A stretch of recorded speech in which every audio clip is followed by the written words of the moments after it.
Hey, I'm Drew here to serve you, and you live in Schaumburg, so you want to understand what's in your water. I don't blame you. Hey, I lived in Schaumburg too for a long time. That was many years ago. So Schaumburg gets its water from Lake Michigan. That's the interesting fact about it. Now, when they get that from Lake Michigan, what they do is they add chlorine to the water. There are some things that you should be aware that's in the water. The first of which, when they add the chlorine, they get bromodichloromethylene. They get chloroform. There's hexavalent chromium 6. There's forever chemicals in the water. Oh my God. There's dibromoacetic acid. There's dibromochloroethylene. Man, these are tongue twisters. I'm having a hard time with these. Haloacidic acids. There's trihalomethylenes, and then there are trichloroacidic acids.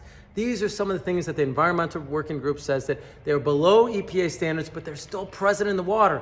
If you think that any of those nasty words, I can barely pronounce, you want out of the water, then certainly let us know. There's about 10 of these that are above the EWG guideline rules. Now, if you have any questions, comment below or reach out to us at angelwater.com.